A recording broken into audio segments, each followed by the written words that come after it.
Ukraine যুদ্ধে গুরুত্বপূর্ণ পর্যায়ে এসে রণাঙ্গন জুড়ে অগ্রগতি অর্জন করেছে রাশিয়ার সামরিক বাহিনী। আইএসডব্লিউ এর তথ্য উপাত্ত থেকে দেখা যাচ্ছে 2023 সালে ইউক্রেনের যে পরিমাণ ভূমি রাশিয়া দখল করেছিল তার চেয়ে অন্তত 6 গুণ বেশি ভূমি চলতি বছরে তারা নিয়ন্ত্রণে নিয়েছে। তারা এখন ইউক্রেনের পূর্বাঞ্চলীয় দনদাস এলাকায় দেশটি লজিস্টিক বা রসদ সরবরাহের গুরুত্বপূর্ণ স্থাপনার দিকে এগিয়ে যাচ্ছে। অন্যদিকে রাশিয়ার কুরস্ক অঞ্চলে ইউক্রেন যে বিষময়কর অনুপ্রবেশ ঘটিয়েছিল সেটি এখন নড়বড়ে হয়ে যাচ্ছে। রাশিয়ান বাহিনী তাদের পেছনের দিকে যেতে বাধ্য করেছে। বিশ্লেষকরা কিয়েভের এই আক্রমণ নিয়ে প্রশ্ন তুলেছেন। এর ফলে ইউক্রেন এখন লোকবল সংকটের মুখে পড়েছে।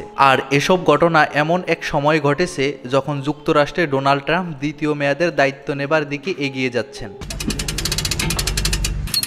এর মধ্যেই ইউক্রেন যুক্তরাষ্ট্রের সরবরাহকৃত দূরপাল্লার ক্ষেপণাস্ত্র দিয়ে রাশিয়ায় হামলা চালিয়েছে বলে জানিয়েছে রাশিয়ার প্রতিরক্ষা মন্ত্রণালয়। আবার ইউক্রেন যদি যুক্তরাষ্ট্রের দূরপাল্লার ক্ষেপণাস্ত্র ব্যবহার করে রাশিয়ার ভূখণ্ডে আঘাত হানে তবে তার জবাবে তারা যথাযথ ও কার্যকর পদক্ষেপ নেওয়ার হুঁশিয়ারি দিয়েছে রাশিয়া।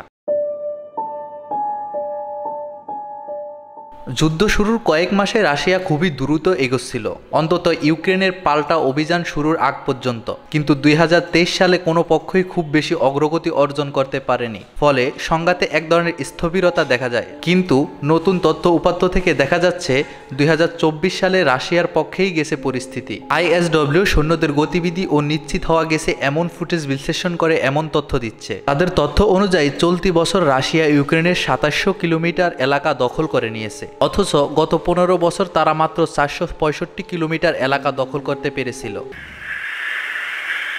রাশিয়া চলতি বছরের 1 সেপ্টেম্বর থেকে 3রা নভেম্বরের মধ্যেই দখল করে নিয়েছে 1000 বর্গ কিলোমিটার এলাকা। অগাস্টে কুরস্কে যে অভিযান চালিয়েছিল ইউক্রেন তা ছিল বিষময়কর, তবে এটা এখনও পরিষ্কার নয় যে তখন কেন রাশিয়া এর জবাব দিতে দেরি করেছিল। এর ফলে কিয়েভের সেনারা দ্রুত সীমান্ত এলাকায় কয়েকটি কমিউনিটির নিয়ন্ত্রণ নিয়ে নেয়। অক্টোবরের শুরু থেকে রাশিয়া পাল্টা আক্রমণের মাধ্যমে 593 বর্গ কিলোমিটার ভূখণ্ড পুনরুদ্ধার করেছে বলে জানিয়েছে আইএসডব্লিউ।